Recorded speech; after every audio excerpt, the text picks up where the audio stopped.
Satu, dua. Bismillahirrahmanirrahim. Assalamualaikum warahmatullahi wabarakatuh.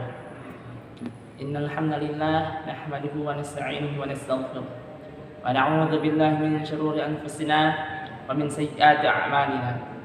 May yahdihillahu fala mudilla lahu wa may yudlilhu fala hadiya lahu.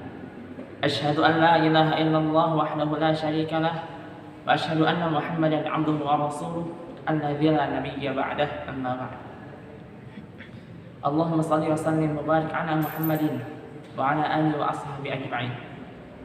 Faqala Allah Ta'ala fi kitabihil karim, a'udzu billahi minasyaitonir rajim. Bismillahirrahmanirrahim. Wa nunazzilu minal Qur'ani ma huwa shifaa' wa rahmatul lil mu'minin.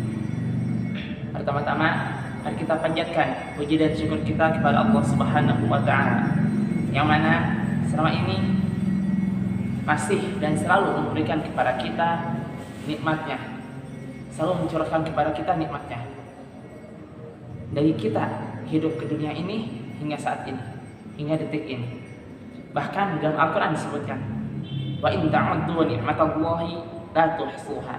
Seandainya kalian menghitung nikmat Allah, maka kalian tidak akan pernah bisa menghitungnya. Sekalipun seluruh pepohonan di dunia ini dijadikan penanya untuk meneruskan nikmat Allah, dan seluruh hamparan lautan di dunia ini dijadikan tintanya untuk meneruskan nikmat Allah, maka tidak akan pernah cukup. Kita berharap kepada Allah Subhanahu wa Ta'ala, semoga kita bisa menjadi hamba yang selalu bersyukur kepada-Nya.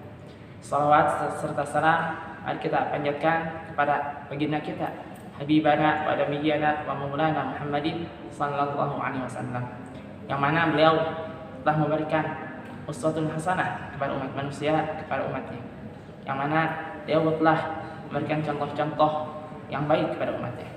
Kita berharap di yaumil qiyamah kita mendapatkan syafaatul uzma dari baginda sallallahu alaihi wasallam.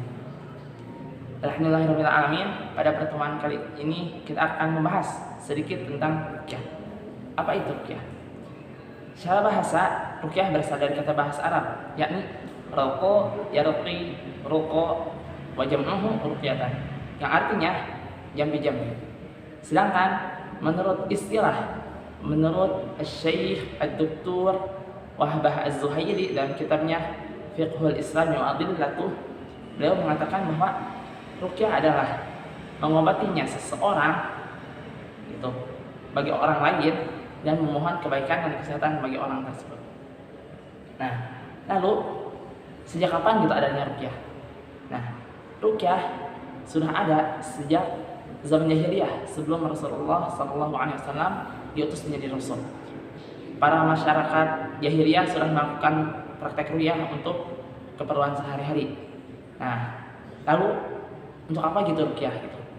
Kita sering misalkan dengar orang lain bicara tentang, wah orang ini si fulan atau fulanah ada gangguan, kayaknya harus ruqyah nih.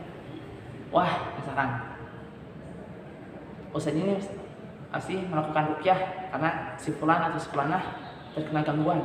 Nah, apa gitu fungsinya ruqyah?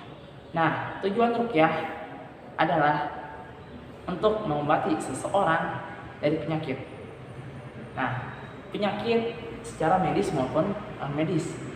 Nah, kalau emang bisa gitu, masuk akal gitu, bagi orang yang misalkan dia mainnya logika mungkin, gak masuk akal, masa cuma bacaan Quran aja bisa menyembuhkan penyakit medis ataupun non medis gitu. Tetapi secara dalilnya di dalam Al-Quran, wa nunazzilu minal Qur'an, telah kami turunkan dari Al-Quran, wa nunazzilu minal Qur'an ma huwa shifaa'un gitu.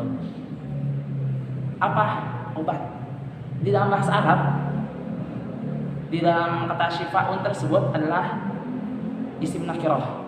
Dalam bahasa Arab, arti nakirah artinya isim yang bermakna kata benda, atau bermakna juga kata benda yang bermakna umum atau luas, tidak tertentu. Jadi shifaa'un, obat apa? Obat apa aja gitu. Luas maknanya. Nah, jadi jika misalkan asy-syifa artinya tertentu, arti obat ini aja nih. Nah, tapi dalam ayat Al-Quran tersebut jadi shifaa'un, isim nakirah yang maknanya obat untuk segala hal umum apapun itu gitu. Makanya tujuan dari ruqyah adalah mengobati seseorang dari penyakit medis maupun penyakit non medis. Nah, lalu ruqyah boleh gitu melakukan ruqyah. Nah, cara prakteknya ruqyah menjadi dua jenis ya. Yang pertama ruqyah syirkiyah dan yang kedua ruqyah syar'iyah. Nah, ruqyah syirkiyah emang kok bisa dibedain? Tapi biasanya ruqyah itu kan kita lihat para ustaz gitu ruqyah seseorang gitu. Itu cuma salah satu contoh ruqyah. Tetapi kalau kita pasti ambil pembahasan dari kata secara bahasa yaitu jampi-jampi. Nah, dari jampi-jampi ini kita bisa ambil dua jenis, yaitu jampi-jampi yang diperbolehkan dan tidak diperbolehkan. Nah, ruqyah yang diperbolehkan atau yang disyariatkan oleh dalam Islam adalah ruqyah syar'iyah yang diperbolehkan secara syariat, yang mana dilakukan oleh Rasulullah SAW dan juga oleh para generasi salaf. Mereka melakukannya yang ruqyah syar'iyah gitu. Nah, apa dalilnya? Landasan dalilnya apa? Nah,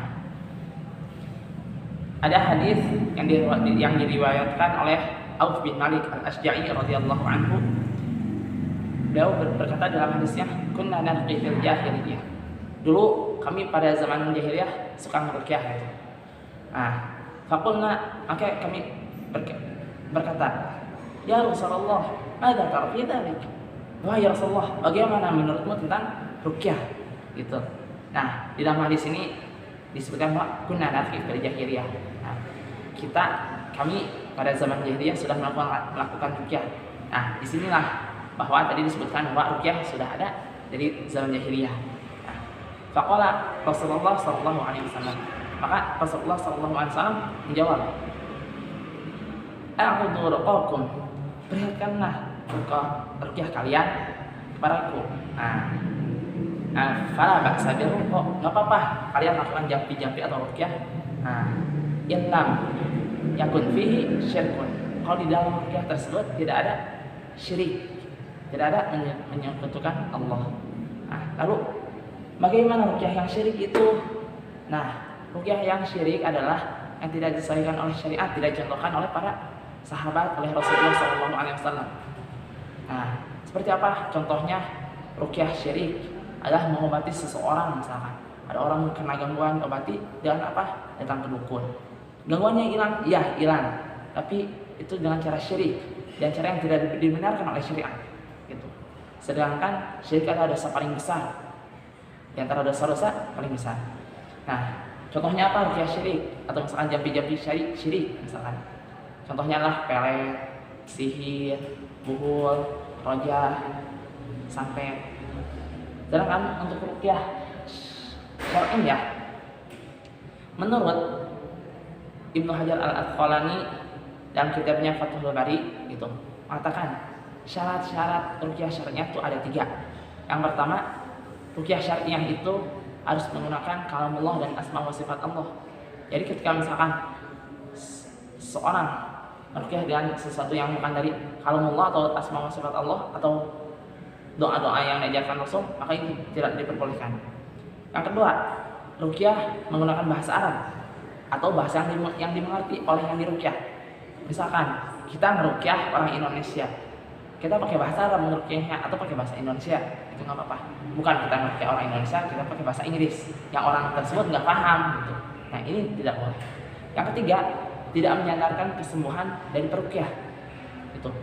Meskipun kita diruqyah, ruqyah hanyalah wasilah, hakikat kesembuhan dari Allah. Gitu. Nah, sedangkan kita pernah mendengar juga hadis gitu. Orang yang meminta ruqyah tidak akan pernah bisa mencium baunya surga. Nah, bagaimana dengan hadis tersebut? Nah, maksud dari hadis ini maksudnya adalah ruqyah syirkiyah. Gitu. Bukan ruqyah syirkiyah.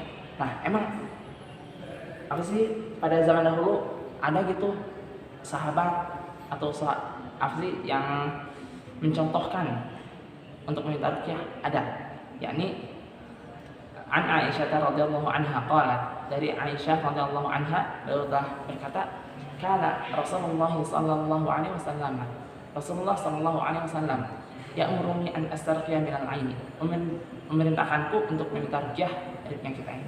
Nah, inilah dalilnya kenapa diperbolehkannya meminta ruqyah gitu. Seperti itu. Jadi mungkin kita juga banyak sekarang pada zaman ini banyak orang yang bilang ruqyah. Tapi yang melakukan ruqyah tersebut adalah ustadz gitu. Tapi kok ruqyahnya agak aneh gitu. Gimana? Sekarang pada zaman sekarang tuh banyak dukun berkelok ustadz, dukun berkelok kiai gitu.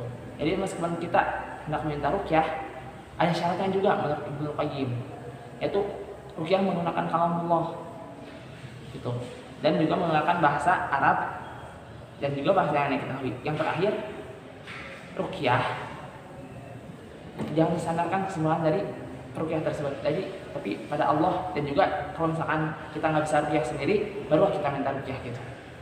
Seperti itu. Nah, mungkin cukup sekian yang dapat saya sampaikan sekilas tentang ruqyah. Semoga dapat manfaatnya diambil. Mohon maaf untuk segala khilafnya. Unzur ma qala wa la tanzur man qala. Billahi taufiq wal hidayah. Wassalamualaikum warahmatullahi wabarakatuh.